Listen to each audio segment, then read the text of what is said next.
26 de novembro de 2025, quarta-feira da 34ª semana do Tempo Comum. Meus queridos filhos e filhas, muito bom dia, vos saúdo com a paz de Jesus, obrigado pela sua presença, a oportunidade de rezarmos juntos, sempre uma alegria. Iniciemos em nome do Pai, do Filho e do Espírito Santo. Amém. Leitura da profecia de Daniel, capítulo 5, versículos do 1 ao 6, do 13 ao 14, do 16 ao 17 e do 23 ao 28. Naqueles dias, o rei Baltazar ofereceu um grande banquete aos 1000 dignatários de sua corte, tomando vinho em companhia deles. Já embriagado, Baltazar mandou trazer os vasos de ouro e prata que seu pai, Nabucodonosor, tinha tirado do templo de Jerusalém para beberem deles o rei e os grandes do reino, suas mulheres e concubinas. Foram, pois, trazidos os vasos de ouro e prata, retirados do templo de Jerusalém, e deles se serviram o rei e os grandes do reino, suas mulheres e concubinas. Bebiam vinho e engrandeciam os seus deuses de ouro e prata, de bronze e ferro, de madeira e pedra. Naquele mesmo instante, apareceram dedos de mão humana que iam escrevendo diante do candelabro, sobre a superfície da parede do palácio. E o rei via os dedos da mão que escrevia. Alterou-se o semblante do rei, confundiram-se suas ideias, e ele sentiu vacilarem os ossos dos quadris e tremeram os joelhos. Então Daniel foi introduzido à presença do rei, e este lhe disse: És tu, Daniel, um dos cativos de Judá, trazidos de Judá pelo rei meu pai? Ouvi dizer que possuís o espírito dos deuses e que em ti se acham ciência, entendimento e sabedoria em grau superior. Ora, ouvi dizer também que sabes decifrar coisas obscuras e deslindar assuntos complicados. Se, portanto, conseguires ler o escrito e dar-me sua interpretação, tu te vestirás de púrpura e levarás ao pescoço um colar de ouro, e serás o terceiro homem do reino. Em resposta, disse Daniel perante o rei: Fiquem contigo teus presentes e presenteia a outro com as tuas honrarias. Contudo, vou ler, ó rei, o escrito e fazer-te a interpretação. Tu te levantaste contra o Senhor do céu. Os vasos de sua casa foram trazidos à tua presença, e deles bebestes vinho, tu e os grandes do reino, suas mulheres e concubinas. Ao mesmo tempo, celebravas os deuses de prata e ouro, de bronze e ferro, de madeira e pedra, deuses que não veem nem ouvem e nada entendem. E ao Deus que tem em suas mãos tua vida e teu destino, não soubeste glorificar. Por isso foram mandados por ele os dedos da mão que fez esse escrito. Assim se lê o escrito que foi traçado. Mani Telseu Parsin. E esta é a explicação das palavras. Mani, Deus contou os dias de teu reinado e deu por concluído. Tessel, foste pesado na balança e achado por menos peso. Parsin, teu reino foi dividido e entregue aos medos e persas. Palavra do Senhor. Graças a Deus. Muito bem, minha gente. É sempre bom, antes de nós começarmos a interpretação da perícope de hoje, nós lembrarmos um pouquinho o contexto histórico do texto de Daniel. Ontem e anteontem eu fiz a mesma coisa. Parece um pouco cansativo, mas é importante. Não sei se você é a primeira vez que está ouvindo, né? Por isso. O livro de Daniel, minha gente, é uma obra profética apocalíptica do período do exílio babilônico, mais ou menos o 6º século antes de Cristo. É escrita esta obra de Daniel em aramaico, capítulos 2 e 7, e também em hebraico, o capítulo 1 e o capítulo do 8 ao 12. Então a mensagem central do livro de Daniel é a soberania de Deus sobre a história humana e também a esperança da vindicação de seu povo. Tá? Então, para a gente poder entender, Daniel, ele emerge como figura central desse texto. É um jovem exilado, ou seja, se nós estamos no período da Babilônia, não sei se você tem bastante conhecimento, né? Mas você sabe que no século VI, a Babilônia, o Império Pagão, invade Jerusalém. Jerusalém é a capital do reino de Judá. Destrói toda a cidade, destrói o templo e leva o povo para ser escravo no exílio. Tá? Então é isso que está acontecendo. E Daniel, ele era membro do povo de Judá. Ele era judeu.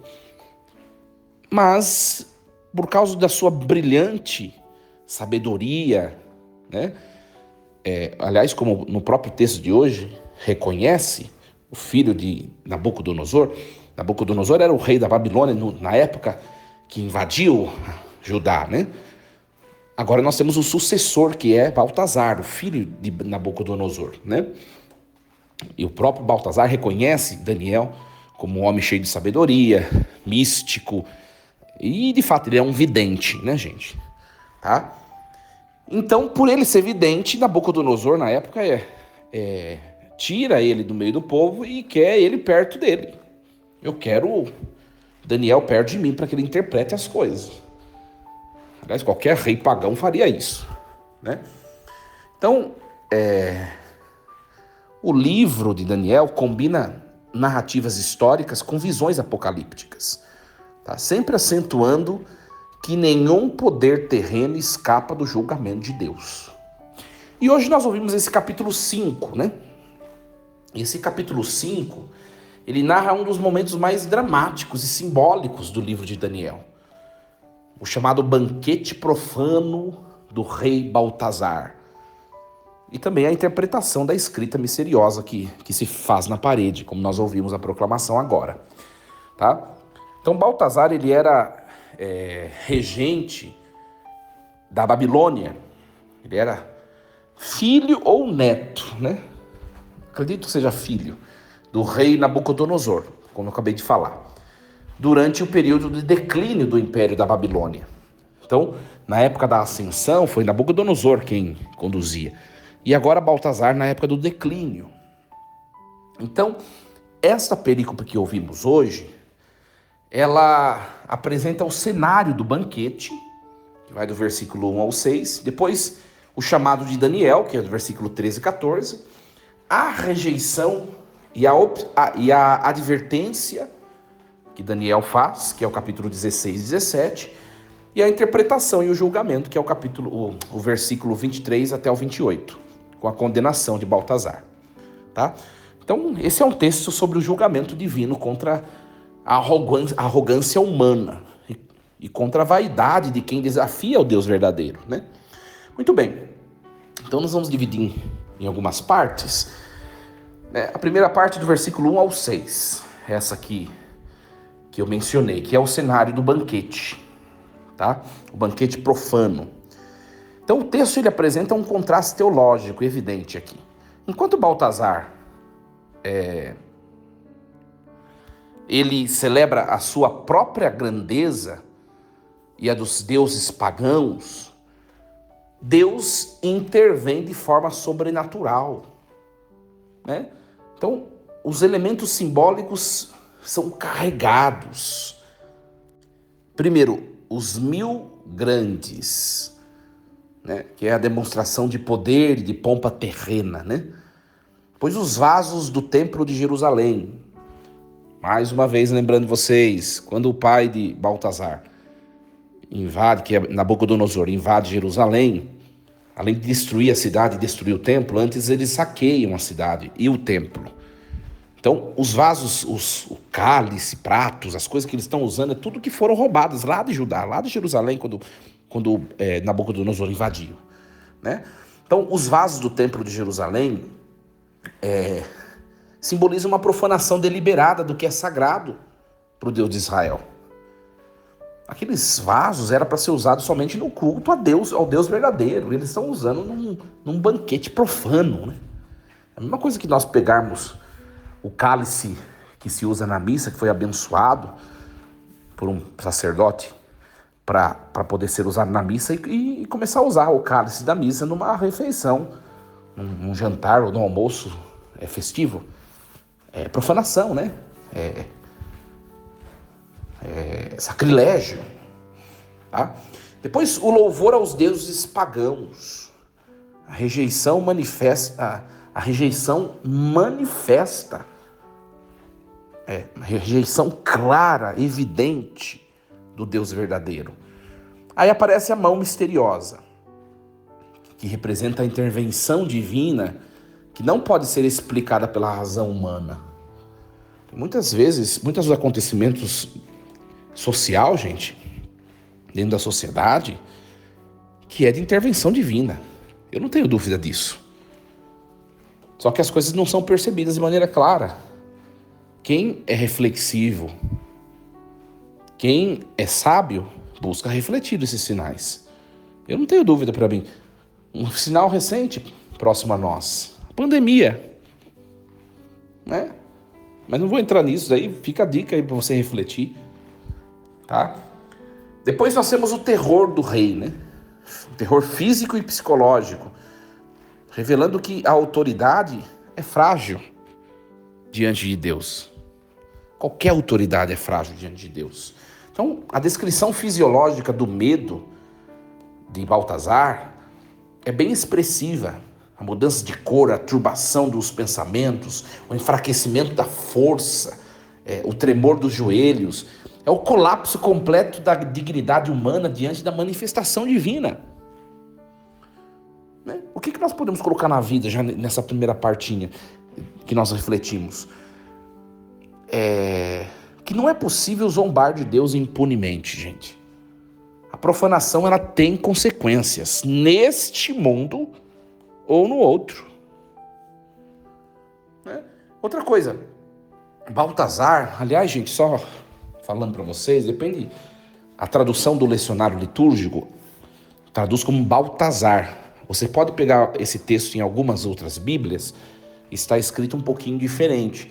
Tem umas que estão escrito Belsassar, tá?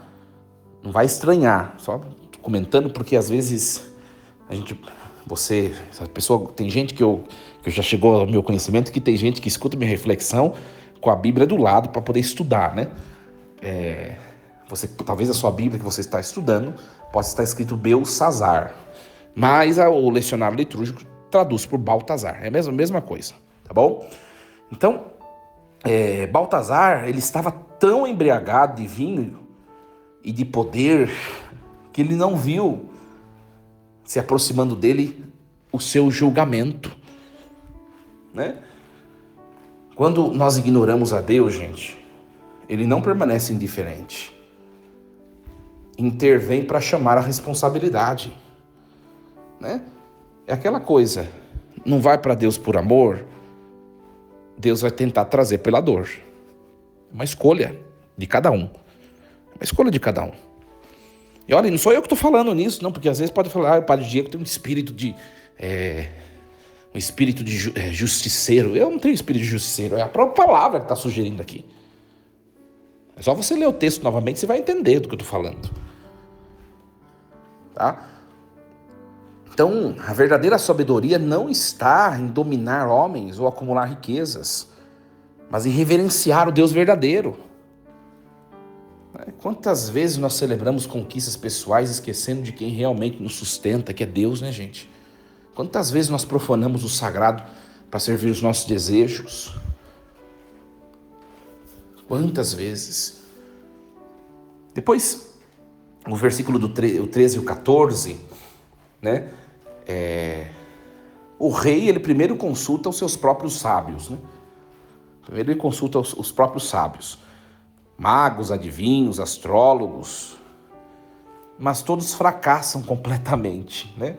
Somente então ele se lembra de Daniel. Por quê? Porque o pai dele falava muito de Daniel, né? Daniel é um exilado judeu.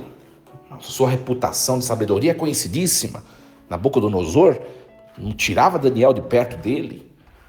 Então, a apresentação de Daniel é reveladora, né?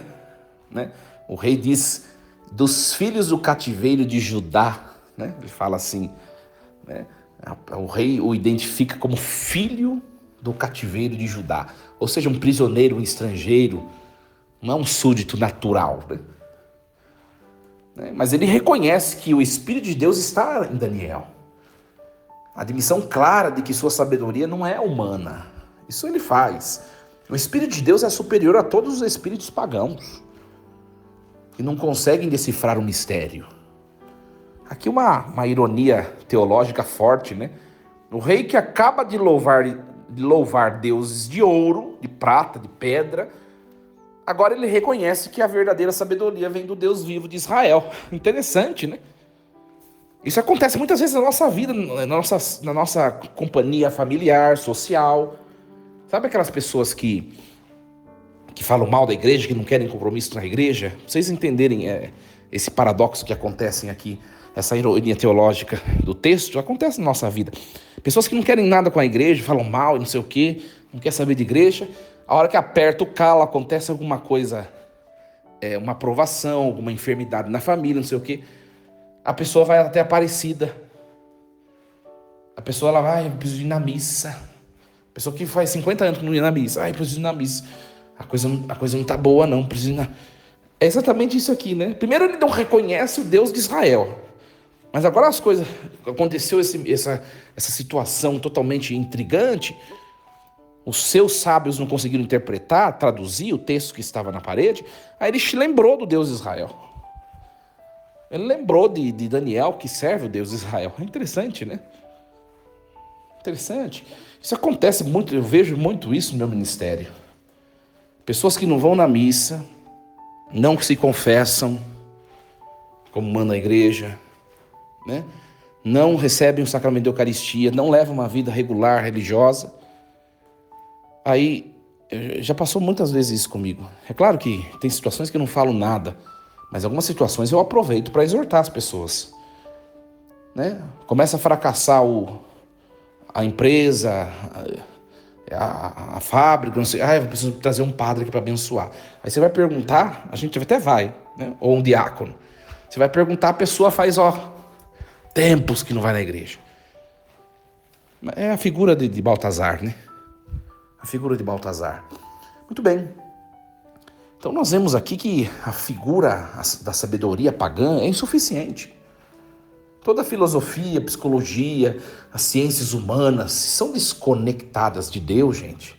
Elas são inadequadas para responder às grandes questões da vida. Então, Daniel, que é um jovem exilado, está longe da sua casa, desprovido de poder político, mas ele está cheio do Espírito de Deus. É mais influente que os sábios da corte. Então, não é por nossas credenciais mundanas que temos autoridade espiritual, mas é pela presença do Espírito Santo em nós. Não é? Até mesmo o rei pagão, no momento de crise, reconhece a verdade, que a verdade vem de Deus. Né? Por meio de um servo, de um escravo, que é Daniel. Então, hoje nós vivemos num mundo que tenta nos fazer crer que existem outras formas de sabedoria, né? E a igreja é chamada a testemunhar a supremacia da sabedoria divina.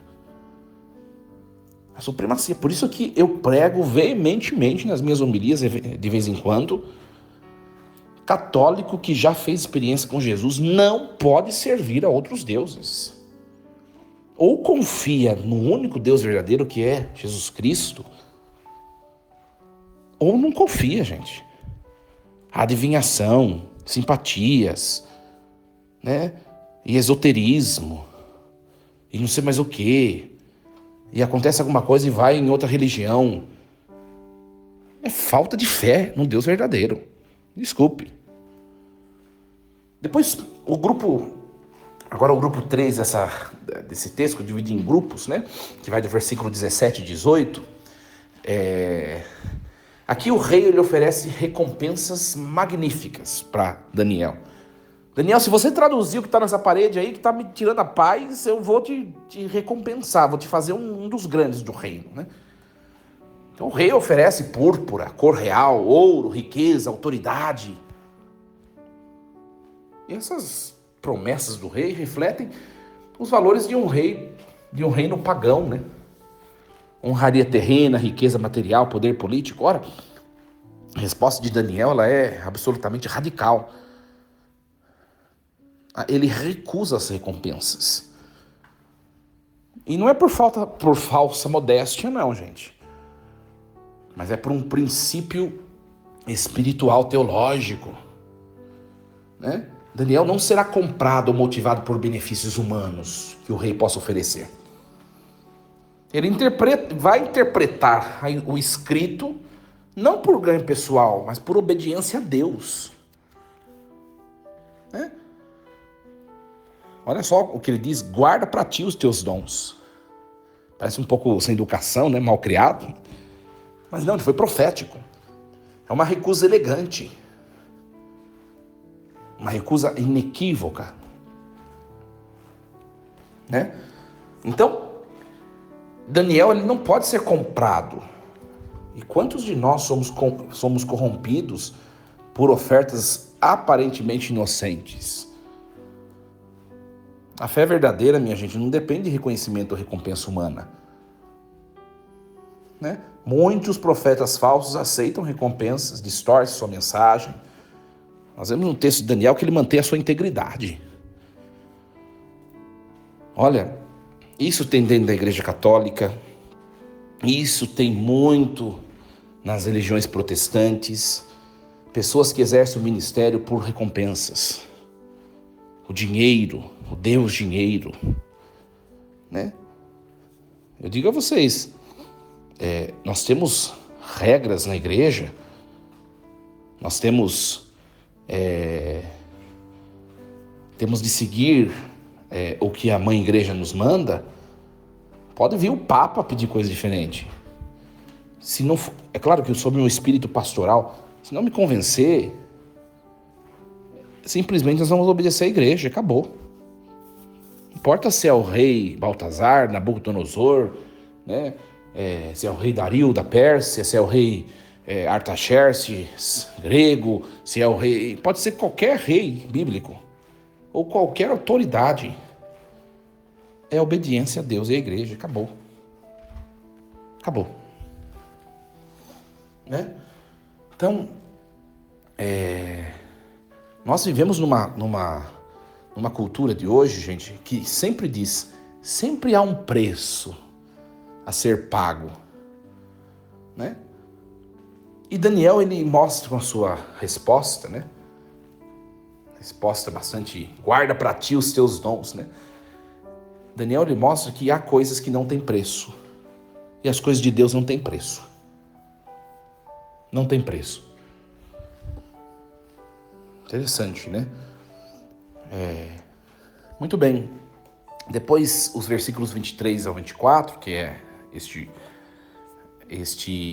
último grupo para nossa interpretação, Daniel agora ele pronuncia um julgamento severo, né? Inapelável. A estrutura acusatória é sistemática, né? O versículo 23, Baltazar, ele sabia, ele havia testemunhado a queda de seu avô Nabucodonosor, mas ele não aprendeu a lição. Ou pai, né? Vai lá saber. Então,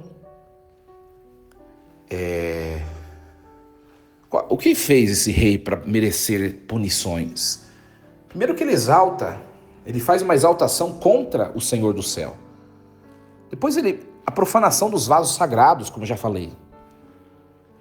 Depois, de frente aos vasos sagrados, eles fazem uma adoração a deuses pagãos, mortos, surdos, sem conhecimento. A negação da glória do Deus vivo, o Deus que verdadeiramente tem a vida dele em suas mãos. Então, olha só, a mão que escreve é um sinal divino. A mão vem da parte de Deus. É expressão direta da vontade divina. E aí, e esse texto que essa mão escreve? 3 palavras. Mene, Tekel e Ufarsim. Depende da tradução, né? Mene, ou seja, Deus numerou os dias do rei. Mene é contar, né? É numerar. Tekel é pesar, né? Ou seja, Baltazar foi pesado na balança. Ou seja, foi julgado.